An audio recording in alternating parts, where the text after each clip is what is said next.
Hi guys, welcome to another MDE paper of the week. It's been a little while. We've gone falling a little bit behind schedule, so we might have to have a few 2 or 3 days of catch up of papers, just so we can get into the cadence again. So for this paper of the week, we've chosen a 2004 paper by Blair and Batory. It's not quite an MDE paper, it's a paper about code generation, but it's from technologies that precede really MDE as such, and the whole MDA movement.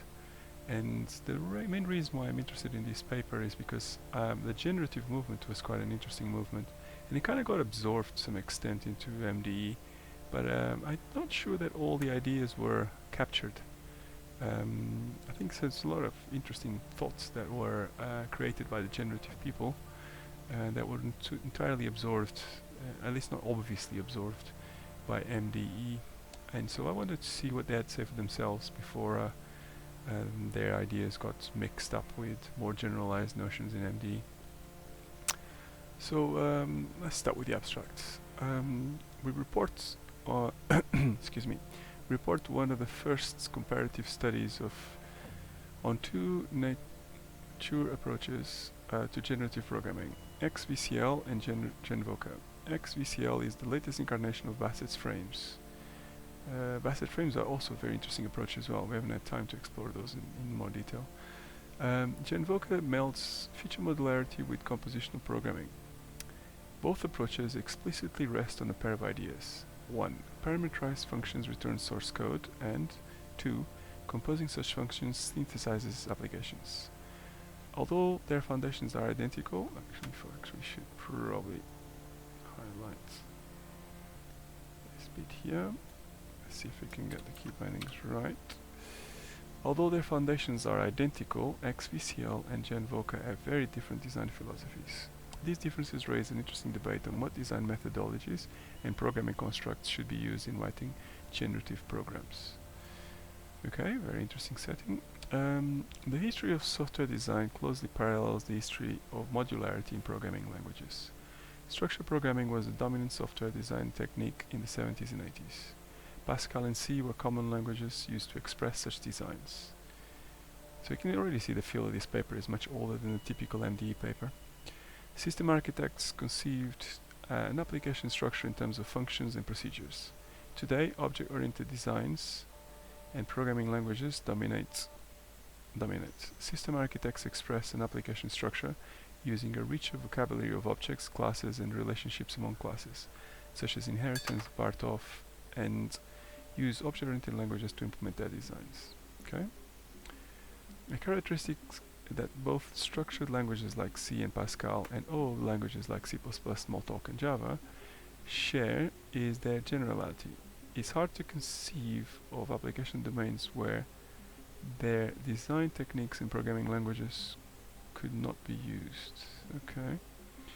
However, there is a glaring exception. Applications that generate programs are not well supported by either conventional structured programming languages or by object-oriented languages, and I think this is probably worth highlighting. In fact, understanding what generative concepts should be supported in programming languages remains the subject of current research and debates. MetaML, AspectJade, point-cut device pairs, and C++ template metaprogramming are just a few of the attempts to advance conventional programming languages with generative programming constructs. So just a little bit of a pause here. You can see that because we traveled in time, this precedes the whole sort of morph and meta models and all that debate. Basically, people here were still thinking in terms of the low bare-bones programming languages, instead of the focus that we have with MDE, where we're always talking about raising the abstraction level, languages for design, and so on. Here, they're still thinking, well, can we actually change the programming language to cope with generative concepts? Which is interesting, really. Concomitantly, generative design methodologies, GDMs, or how to structure or design generative applications are also in their infancy. So let's just, it's not obvious as whether existing GDMs relate to structured designs or design methodologies, or if there's something quite different. Quite like this. In fact, I would probably go say this is a red. See if we can get Emacs to allow us. In this paper, we compare two mature GDMs and the structure of an application that follows each one. XVCL is the most recent incarnation of Bassett's frames, a preprocessor technology that has been used successfully in this is not a very Portuguese-friendly word, synthesizing large COBOL and now Java business applications. GenVoca is a general model of generative programming based on a feature modularity. Both approaches explicitly rely on a pair of ideas. Parameterized functions return source code, and composing such function synthesizes applications. Obvious questions are: if both are based on the same ideas, do both use the same design methodology? If not, how are they different? And are these differences important? What are their relationships to known methodologies like structured programming and OO? Well, all very useful questions. The contribution of this paper is one of the first detailed comparative studies of two mature approaches to generative programming. We eschew methodology comparisons in the abstract. We believe that the best way to understand the relationships and distinctions amongst GDM is to compare implementations of the same application. To this end, we use a Notepad application originally published by Jarzbek as an exemplar of XVCL design as a concrete basis for comparison. We begin with an overview of XVCL and a review of Jarzbek's Notepad. So let's understand a bit better what is XVCL. Bassett observed that similar programs often differ by small amounts of code. New programs are created manually through an error-prone process of copying, pasting, and editing. I think it probably grants Bassett at least this bit. Forgetting to change a variable name everywhere it appears, or not realizing that a data structure needs to be resized, leads to inconsistent and ultimately buggy applications. Bassett realized that this process of customization can be mechanized by text processors. The core of his design paradigm and language was the frame, a parameterized function that returns a text string which is interpreted as source code. Now you can see here this is a predecessor to the ideas that we now take for granted in terms of text templates. So we're just giving a highlight, but we know what we're talking about here really. Function frames are themselves implemented by the usual panoply of imperative programming constructs such as variable declarations, assignments, statements, if statements, while loops, and the ability to invoke other frames functions. To synthesize a customized program, a text string is a matter of assigning variables to variables and invoking one or more functions frames. Jarzbek refers to these ideas in XML-based variant configuration language, which expresses frame programming concepts as a markup language similar to XML. Okay. Each frame definition, called an X-frame, is a separate XML file. An X-frame can invoke other XML X-frames to a process called adaptation, which is how program customization is realized. One consequence of the ability of X-frames to adapt to other X-frames is that the frame hierarchy or call graph on an XVCL program can be viewed as a tree. Each frame adapts any or all of its descendants, and each frame can be adapted by its parent frame. Okay, very clever. An important concept in adaptation is a breakpoint. A breakpoint is a named fragment of code that is defined within a frame. An ancestor frame can assign, or more accurately override, the code fragment of a descendant frame. Code can be deleted, for example by simply specifying an empty code fragment. More importantly, the code of breakpoint cannot be partially modified. Replacement is all or none. Okay, so highlight all of this, I think. The top level X frame, the root of the frame hierarchy, is called a specification or .s file and serves the purpose of the main function in C program. Invoking the XVCL preprocessor on .s file executes a sequence of XVCL statements in the order they are listed. The resulting text string is the file that is to be produced. This file can be fed into a compiler such as Jarzbek and eventually executed. Since XVCL, actually probably worth highlighting this bit here as well. Since XVCL preprocessor removes all of XVCL commands as it processes them, downstream tools never see XVCL statements. Details. The specific details of XVCL and syntax are not relevant to our paper. What's more important are its language concepts. Okay, this is very good. Although our following observations focus on XVCL, they hold for prior frame languages as well. XVCL is a primitive single-assignment imperative programming language. It provides no support for user-defined types, e.g. C structs or Java class constructs, other than arrays and lists. For example, to implement a C language struct with two fields, x and y, XVCL programmers must create arrays x and y, where the contents of struct instance I is represented by x of I and y of I. The lack of struct and user-defined types tend to obscure XVCL programs. Okay, interesting. Second, variables have unusual scoping rules in XVCL. Any frame can create and set variables to be used by its children, the frames that it calls, and its descendants. Okay, interesting that children are probably the direct descendants, I guess. Once a parent frame has set the value of a variable, no child frame can change that value. This is the single assignment aspect of two frame languages. Consequently, a common design technique is for a frame to declare all default values for all of its variables. These values can be overridden by ancestor frames, and such overriding is how customizations or adaptations are accomplished. Third, function names can be passed as parameters. Oh, that's very clever as well.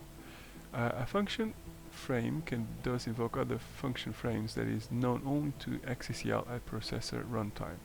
This allows frames to be first-class citizens and provides a powerful program synthesis capabilities. We'll see an example shortly. Now, this sounds extremely flexible and wordingly so, really.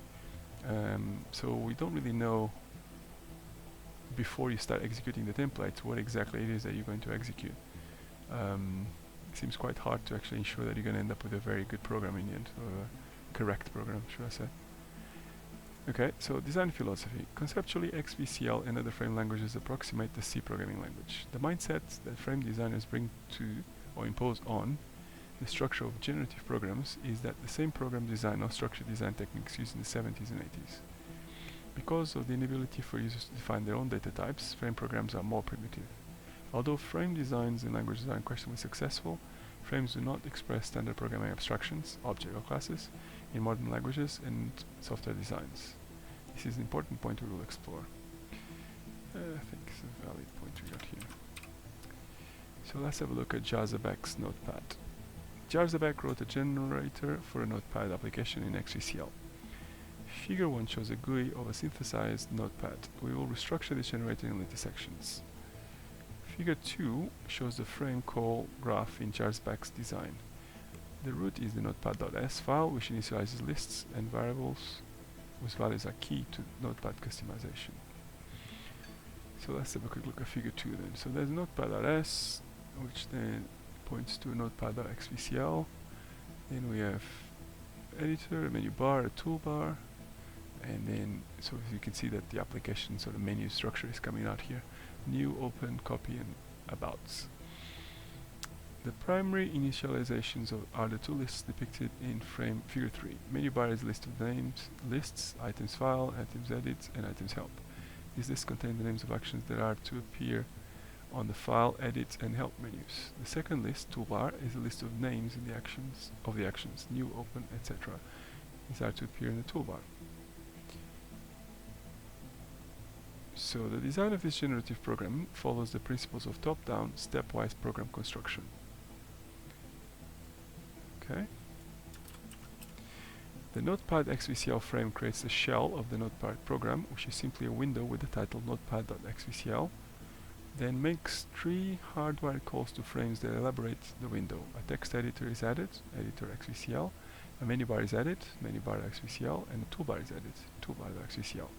The lists that were initialized in the .s file are traversed twice in menu bar .xvcl. In the first pass, code is produced to populate items on the file, edit, and help menus. A second pass is used to invoke the XVCL frames for each action, e.g. new XVCL and open XVCL. Each called frame adds a method to the Notepad class to process an action. For example, new XVCL adds a method to create files, open XVCL adds a method to open a file, and save XVCL adds a method to save a file, and so on. Toolbar XVCL traverses the toolbar list to include a button for each item action listed to display a particular image .gif in the button, and told the code to invoke the action method when the button is pressed. We skipped a note here. One thing that's not nice is that you don't really get highlights on old PDFs. Number 3. Notes this design illustrates the use of frame names being passed as a parameter and then later dynamically invoked. Okay. And note 4, we rename JavaSpec frames new XVCL instead of new file to make our discussions clearer.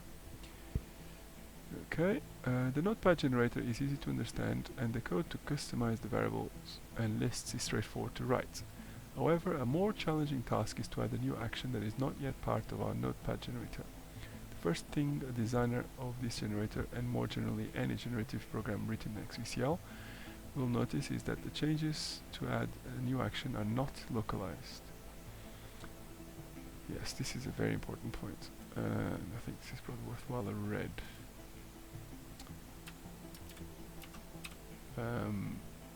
So what they're going to probably say is that you, just like with aspects, you end up having to change things all over the place in order to make one change. It's the promise of aspects is that you don't need to do that, but then there is the interference between different aspects and so forth. There indeed will need to be a new action, the XVCL frame, to add an action method, but there may need to be additional specifications, such as a tooltip, string, an image, and possibly customized code fragments for many bar and tooltip items.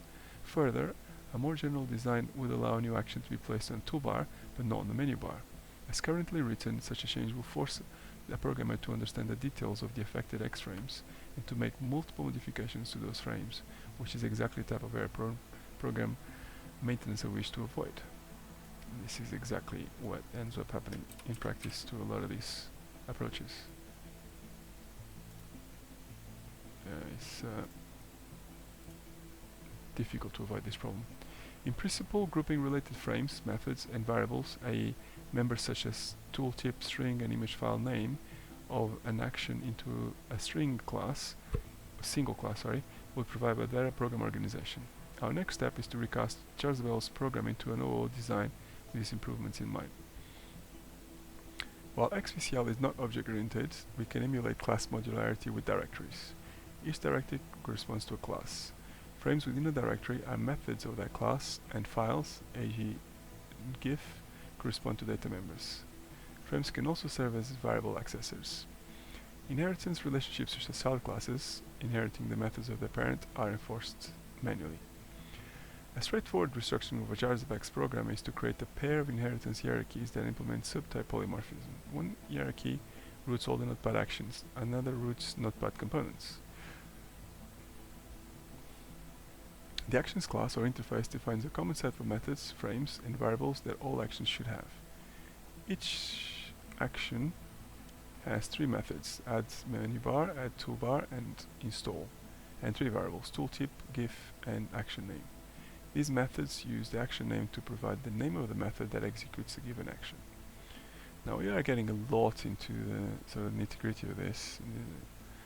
Sadly, we can't avoid that. But so add menu bar adds an item to the already constructed file, edit, or help menus. Add toolbar builds a toolbar button using the GIF and tooltip variables and adds the button to a toolbar. Of course, if an action adds nothing to the menu bar or toolbar, the corresponding method frame is a no-op. Install introduces the method that executes the action, where the method name is stored in the action name. Notepad components also share an interface, albeit with fewer members. There is only a single method, install, and no variables. Install introduces the code that constructs the components. In case of the menu bar and toolbar, this method calls an associated add *** methods of all desired actions. The .s file simplifies the creation of a pair of lists, component list, and action list. simplifies to the creation. A component list is a list of Notepad components to install. Action list is a list of actions to install in order of their appearance in the toolbar, menu toolbar. Given this input, our OO XVCL Notepad generator works in the following way. A Notepad object creates the shell of the Notepad program. It iterates through the objects of the action list and invokes the install methods. Probably won't fail to notice that there's some similarities here with dependency injection. That may just be a coincidence. Further, it iterates through each object of the component list and invokes its install methods. Each component in turn iterates through the action list and invokes the add *** methods. Fundamentally, the logic by which a Notepad application is generated is the same as JavaSpec's design. In our view, the only significant changes that an OO structure provides is that the generator itself is easier to maintain. To extend the Notepad generator by adding a new action or component requires the addition of a single class whose methods and variables are defined by actions or Notepad components. Thus, the structure of the program defines more precisely what needs to be changed when a new action is added or removed. For this reason, we assert that an OO design leads to more maintainable and more extensible organization of a generator program. The ability to maintain generators and retain intellectual control over their design is important. Generators are technological statement that developer software in a domain is understood well enough to be automated. Okay. However, we must make the same claim for generators themselves. The complexity of generators must also be controlled and must remain low as application complexity scales, and this is the crux. Otherwise, generation technology will be unlikely to have widespread adoption. That's exactly why it hasn't.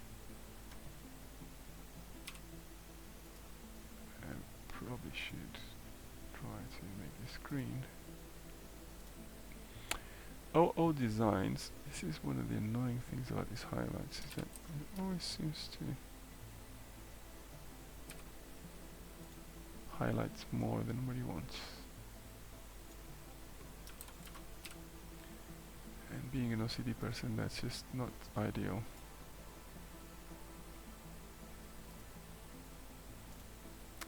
Okay. OO designs of generator programs are a step forward in this regard. A further improvement in maintainability and extensibility is to construct generators in a compositional manner, our next step in evolving the Notepad generator. So, compositional design. Compositional designs of programs, whether or not they're generative, is a paradigm of stepwise construction. The idea is to start with a simple program and let's take a quick look, make sure our recording is progressing. Apologies. So, compositional designs of programs, whether or not they are generative, is a paradigm of stepwise construction. The idea is to start with a simple program and to progressively elaborate it with incremental units of program functionality, called features, to construct a more complex, feature-rich program. Okay, we clearly agree with this. GenVoca is a composition model of program development. In fact, we haven't actually taken any notes just yet. So perhaps we should start with compositional design. Wrong kind of notes. So meta I.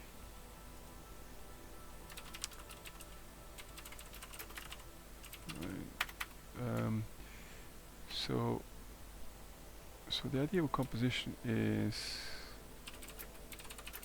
to start with the core and add progressive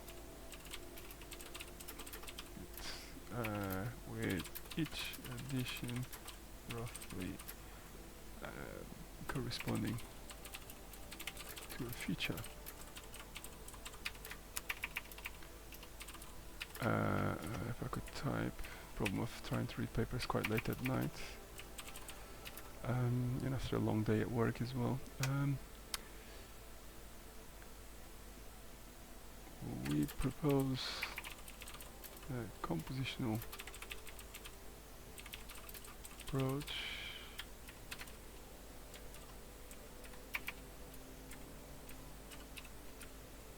but based on multi-dimensionality.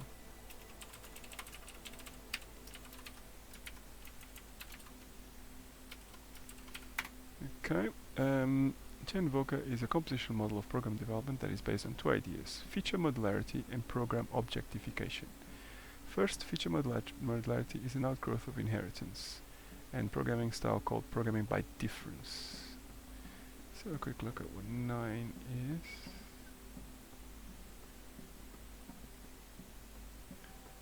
Probably worthwhile having a look at some point. Okay, clearly we I think we've done something wrong here.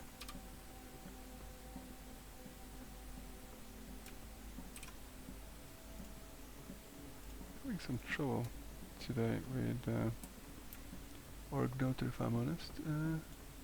Seems to have lost all of our annotations. Let's try again.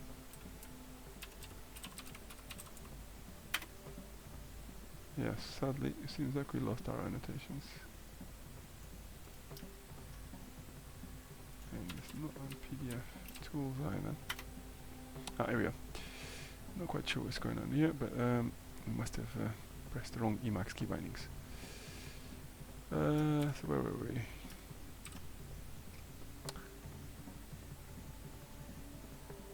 Quite distracting. Oh yes, so we were trying to make a note on 9.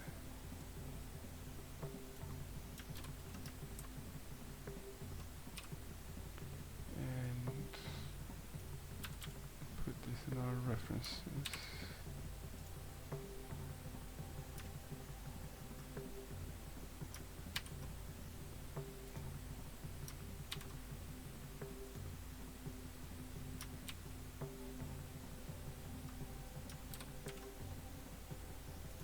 Okay, now for some reason my computer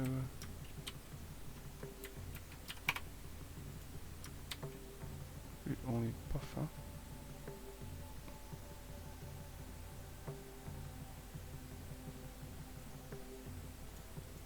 He's struggling with Emacs today for some reason. Some days. Let's just put a note here.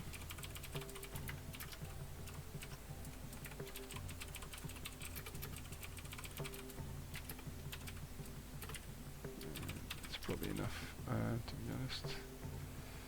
Right, let's hope that Emacs will behave now. So, programming by difference. A programmer defines a new class by picking a closely related class as its superclass and describes the differences between the old and new classes. Features generalize this concept by modularizing changes to multiple classes. Okay. Very strange concept, but okay. Java programmers are familiar with elemental forms of compositional programming. For example, an object that reads a file line by line is created by dynamically composing a series of J2 SDK decorators or adapters that provide the needed functionality. Okay. This is a very strange Java way of doing things.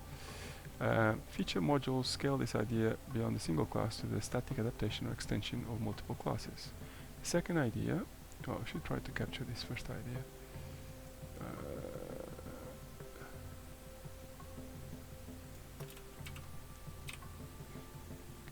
And the second idea is that programs are objects, i.e. program objectification. Feature models are functions that map programs from simple programs to more complex programs. In effect, features implement program deltas or program extensions.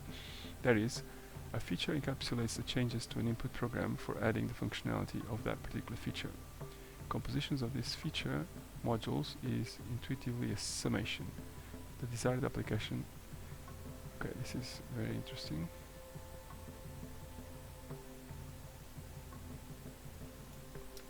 Somewhat obvious, I guess, but I think you seem to have over-selected.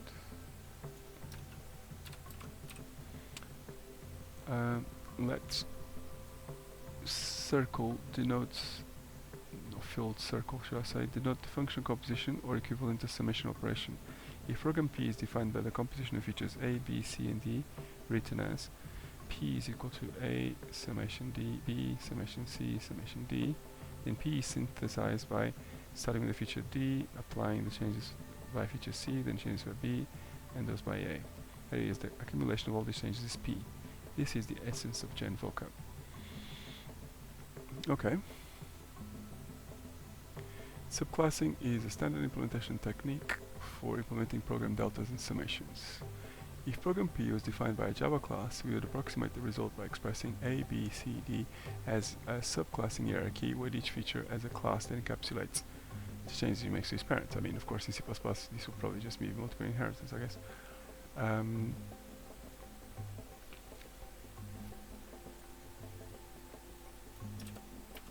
Let's not get too much into this, but we get the gist of it. In reality, subclassing hierarchies only approximate the effects of program deltas. There is no way in Java to fully emulate and encapsulate the effects of program delta or feature. Features can be more closely approximated as mixins. Classes with superclass is specified as a parameter, but even mixins are insufficient, as one would like to be able to inherit constructors and have the mixin assume the name of its parent class, neither of which have even advanced forms of mixin support. Specialized programming language support for features is needed. Furthermore, the inheritance of subclassing chains are produced by compositional designs that are unnatural to OO designers. In fact, OO experts explicitly discourage the use of extending extensions, and the use of class inheritance is done as done above. Of course, anyone that's done C++ template metaprogramming and all of that knows exactly what we're talking about here. This is all extremely complex and very, very hard to get your head around, and the errors that you get are very, very, very difficult. The problem is that you're trying to compose a program at compile time, and you're trying to simulate here the ideas of GenVoca from the prism of what the C++ language allows you to do, which is really, really difficult. The point here is that GenVoca design paradigm, which conceptualizes the program construction as a summation of program deltas, is really neither an object-oriented design paradigm nor a structural programming design paradigm. This is very interesting. I think probably by now if you've been following these papers, you've noticed how different this paper is from everything we read. As discussed above, it requires special language constructs that are not supported by mainstream OO languages and imposes a way of thinking, e.g. the extensive use of subclassing, that is definitely not mainstream OO design. In the next section, we describe a compositional design for the notepad generator. Composing notepad generators. Jarzabek's notepad application is a single Java class. This means that each feature in a notepad generator can be represented by a single class or a subclass or mixin as described above. We'll show how features scale to larger programs later. Rather than composing features statically using an inheritance chain, we will emulate this concept by composing features dynamically as a chain of features. The organization we use is actually the equivalent of a generator of notepad generators. Okay, this is very good. All features implement the notepad feature abstract class or interface, which has the methods install, add toolbar, add menu bar, and variables action name, tooltip, and GIF, whose values subclass specific. The order in which features are composed is defined by GenVoca grammar, where tokens are features and sentences are compositions. So, app is notepad editor, opt components plus actions plus trampoline. Opt components is menu bar and toolbar. Actions are new, open, copy, and so forth, and about. For example, a notepad application that supports the menu bar and the new, open, and copy features is the sentence notepad editor, menu bar, open, copy, trampoline. All of the above features are obvious except for trampoline, which serves as a marker or object that terminates a chain of features. Its existence is an artifact of composing features dynamically, which we will now elaborate. This is all extremely dense if you don't really understand the implementation details, but we should be able to at least get the gist of it. A .s file specifies the equivalent of a sentence in this grammar as a composition of feature objects.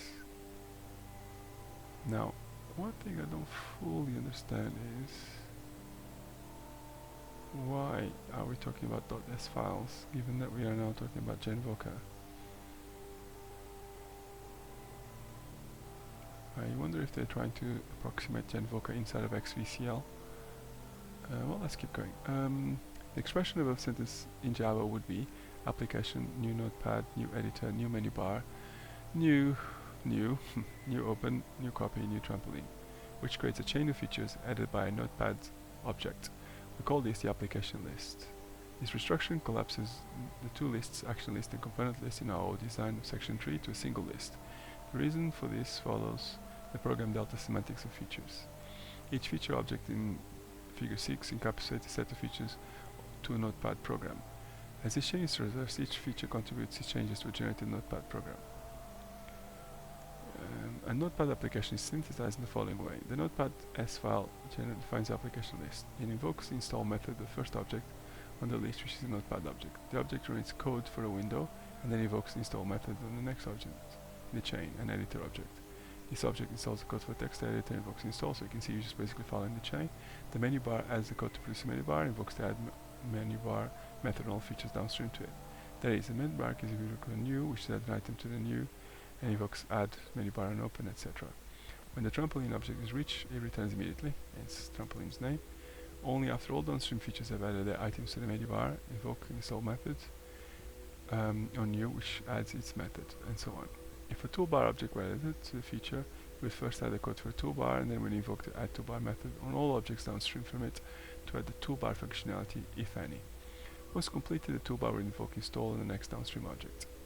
In general, if an object has nothing to contribute to a menu bar or toolbar, its add star star bar does nothing except propagate the method call to the next object in the chain. In all, an object of the application list may be visited 3 times. The main transversal calls install method, the second to call add menu bar, and the third to call add toolbar.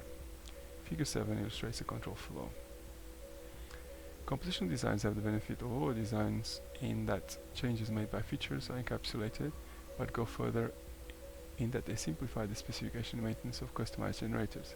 I mean, I don't know if simple is the word I would use in any of this, but that is, a generator specification is just a single expression, e.g. 1, thus reconfiguring the generator, and hence the notepad application it produces is usually straightforward for certain values of straightforward.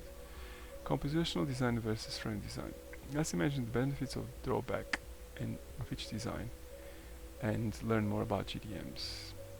So first, it's clear that both frame and compositional designs break programs into smaller pieces. These pieces tend to correspond to application features, though it's not always the case. What constitutes a feature is not completely obvious, so I think probably start to highlight a bit again.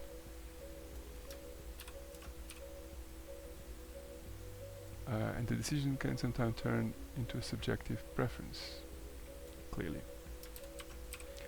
In any case, a compositional GDM modularizes features into classes, while frame designs need not embrace such modularity. One benefit of XVCL that disappears in our compositional design is that pure XVCL only defines the changes that must be made. With the creation of a standard interface, compositional designs require extra work to implement that interface on all objects, regardless of how they behave. In that sense, the compositional GDM has taken us a step backwards. Another question is the use of design patterns. Traditional level programmers consider post-out to use a long chain of class adaptations to reach a final specialized type. But in compositional designs, that is just a pattern that seems necessarily illogical. Okay, I think that's perfectly fair enough.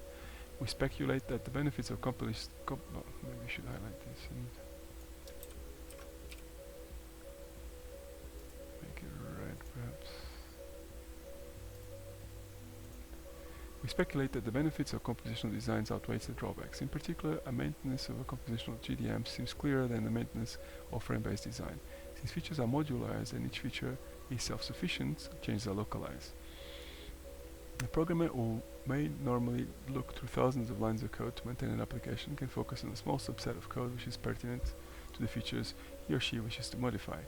And since only a small slice of the applications must be maintained, the programmer will be more confident that the changes were made consistently and also not affect other aspects of the application.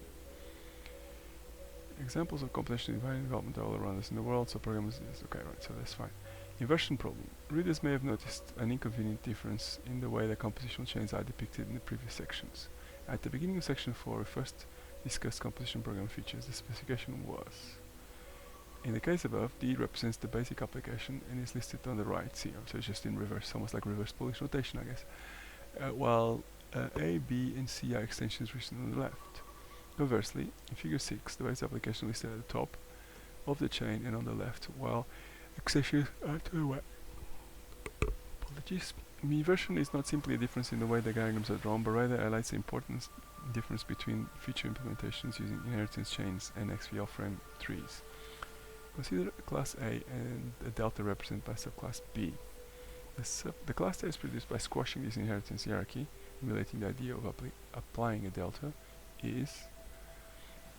Okay, so basically we just joined a class with... okay, that's interesting. You have two methods with the same name. Now let's see how this design would be implemented in a compositional XVCL setting. The application list we would produce will be used to produce the above is new A, new B, new trampoline. That is, the base feature defines the shell of the class. Within A, the holes must be filled with code supplied by downstream features.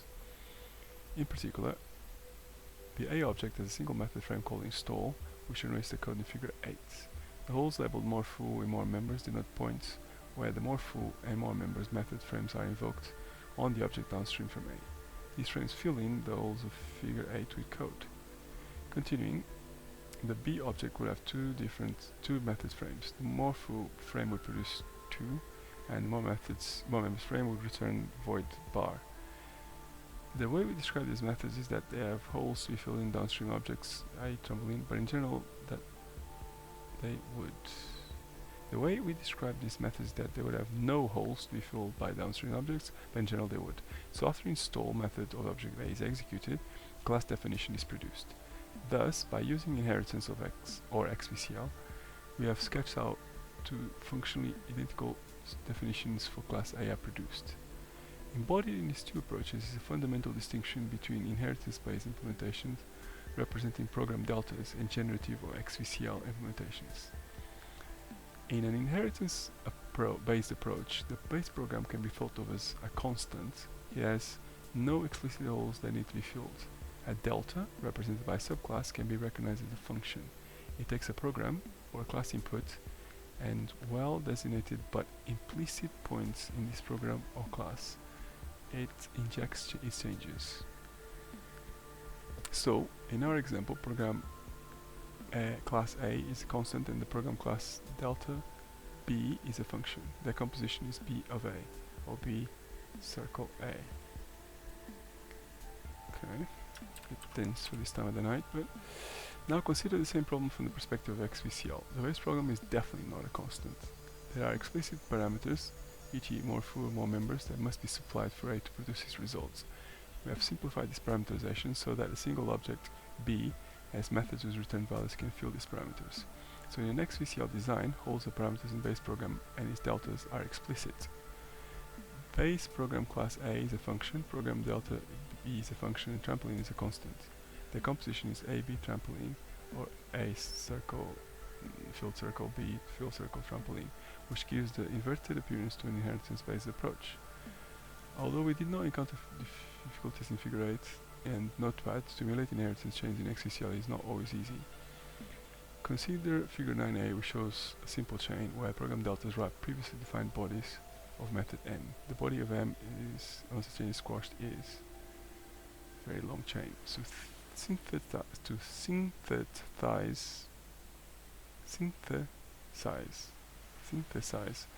this body using XVCL requires considerable work because the code fragments must be filled in by downstream objects before and after a code fragment is inserted. Figure 9b sketches an XVCL design that does this. Fortunately for Notepad, method deltas are required codes to be appended to a method's body rather than around. If around the wrapping methods are rows, XVCL enclosing our inheritance chains would be harder. Now this is all extremely complicated, so we are kind of doing a fast parse to get the gist of it. An important test of software design is how it adapts incrementally to larger problems. Let us consider our XVCL design first. Change is to add an help capability to Notepad so that users can see documentation on its various features. We must create a new list in notepad.s file that specifies which actions will have help information. Additionally, we must add the text for each action somewhere, but where is not clear. It is not logical to place all of the help text in the help.xvcl frame, and the structure of the application prevents us from adding information to each action's individual X frame. Let's make the change even larger. Suppose we want to combine all their applications into one new application. Perhaps we are adding existing French and German spell checkers to the program. To include these new applications, we must specify a completely new set of lists to customize the new pieces of the application. These new low-level details will quickly accumulate, which makes the specification harder. Okay, this is very good. As program complexity grows. This is very important.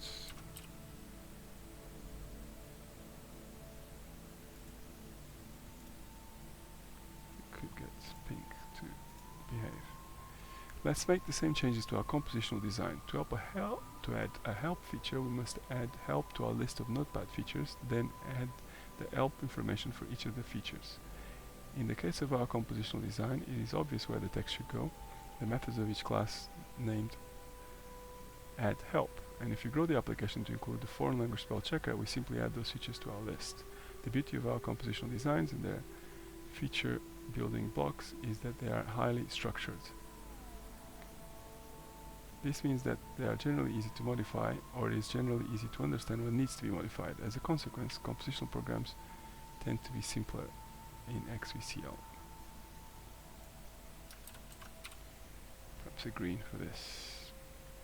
Now we'll just have a quick discussion at the end to try to put this in perspective.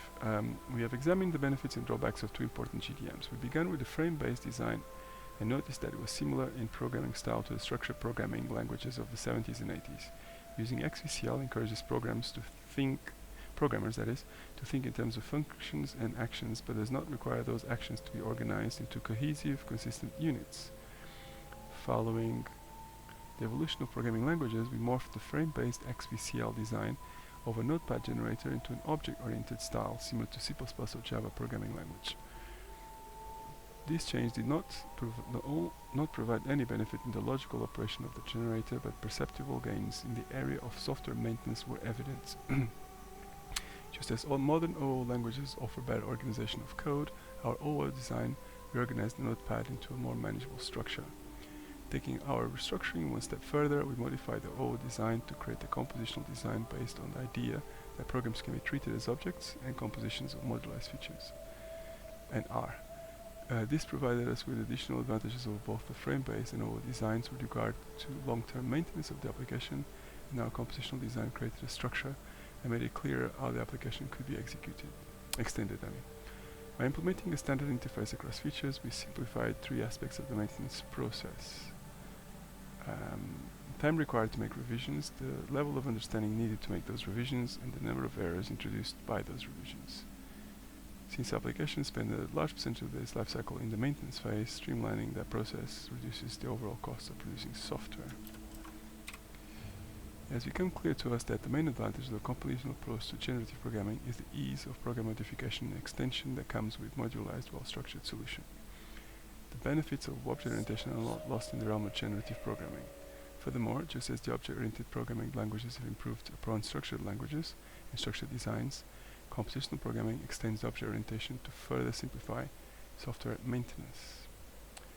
Now, this is a very difficult paper to make sense of, not just because we traveled a lot in time, and we are now talking about taking a very different approach from what we used to, but also because overall this is just so different from everything we're used to. Sort of the mental constructs and the mental approach, and it's much lower level and so on. However, it's important not to get too disheartened by this paper, right? It's got a lot to offer, really. What they're trying to say is fundamentally that their level of thinking is at the almost the boundary between the programming language and the generative approach. It doesn't raise the abstraction level as much as we would when we were entering the MOF kind of meta model sort of world, where we raise the abstraction level quite a lot. With this, we raise the abstraction level slightly, and in a way, it's kind of like what we're trying to do with Dojan, because our meta model is designed to capture a lot of these principles, just not in an obvious way, but these ideas of frames and the way the composition is working, these are all ideas that are carried through to Dojan, just that we carry through in a completely different way. But there's definitely a lot of similarities between the approaches. Of course, if as anyone's probably used any of these approaches, and anyone's that done anything with code generation would tell you, the problem is always that it becomes so complex and it's so difficult to validate things and it's so difficult to code that you end up, it's just easier to actually just do the code instead of creating a generator. And that is the problem if you use either of these two approaches to make a real industrial sized application with lots and lots of interlocked parts. You will soon find out that the complexity of the application is just of the generator anyway. It's just so large that it's very, very difficult to maintain it, regardless of whether you use a compositional approach or not. And so that's really the key that we're trying to address with Dochan. So we need to make sure that we explain exactly why and how they differ, because whilst we inherit the pedigree or of the approaches, we also try to limit the flexibility. So we need to make sure we can express that. But that's all for this paper, I believe. Thanks for watching.